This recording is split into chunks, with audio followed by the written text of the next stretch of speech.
Hello, this is Dr. Nuke, and right now I'd like to talk to you a little bit about Pluto. I know I've mentioned Pluto before in videos, but I'm going to go into a little bit more detail about this body in the outer solar system that was once called a planet, but its status has been demoted years back to that of minor planet or Kuiper Belt object. It is smaller than Earth's moon. When it was considered a planet, it was certainly by far the smallest of the planets, the least massive. It does, however, have a system of moons. It has one moon that is quite large in comparison to Pluto itself, called Charon. And then there are four smaller moons also orbiting Pluto. Pluto is 4 billion miles away from the sun, roughly, although that distance varies since the orbit of Pluto is quite elliptical. It is the most elliptical, or I should say, it is more elliptical orbit than that of any of the 8 planets. And a probe went by, did a flyby of Pluto years back, sending back detailed photos of Pluto and other data about Pluto and its moons. And this probe is headed out on its way to go by another Kuiper Belt object further out in the near future. I believe humans should go to Pluto.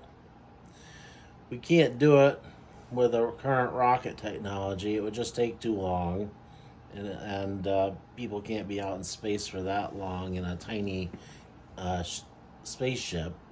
You need a larger ship that would be capable of going much faster, and that would require nuclear propulsion of some kind.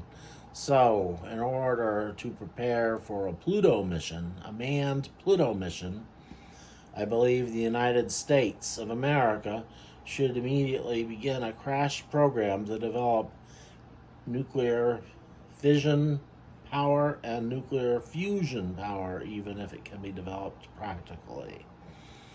And once those rockets are developed, then it might be feasible to go to Pluto. Maybe it would take a couple of years to get there, a couple of years to get back, and spend a year there, so it'd be a 5-year mission maybe. And then eventually establish an outpost on Pluto with crew constantly being rotated in and out. I believe that all corners of the solar system should be explored and outposts set up, colonies even, and industry.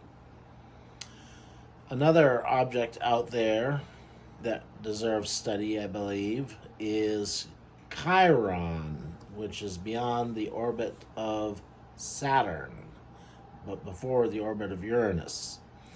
Chiron is a large icy body. Well, there may be rocky material and metallic material too, even. But it's on the order of a couple hundred miles in diameter. And it seems to me that I read somewhere that it has rings around it. Anyway, nuclear propulsion is key to the exploration and settling of the outer solar system beyond the asteroid belt. We need to develop direct thermonuclear fission rockets, and as well as nuclear electric ion propulsion rocket technology. And if possible, even the best rocket technology would be fusion thrusters, although they would be very difficult to develop, but we should try to develop them.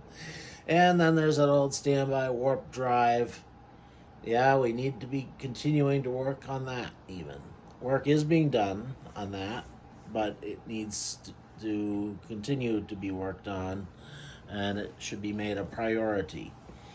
Warp drive, even if it is made a priority of, is likely to take quite a long time before it is developed. So we shouldn't count on it anytime soon for the settlement of the outer solar system, but we need to work on it. Well, anyway, please like, share, subscribe, comment. This is Dr. Nuke signing off. Wait. I want to say one thing. God, I love you. You are awesome. And one other thing I want to say. I love how smart you are. And there's one thing you need to know about this man. He knows a lot about space, and he loves space. But there is another thing you guys need to know about him. There is a reason that his hands shake and, shaking and twitch and stuff is because of his disability and because of the medication he takes for his disability. So, just so you guys know. Okay. Yeah. All right. Please like, share, subscribe, comment. This is Dr. Nuke signing off.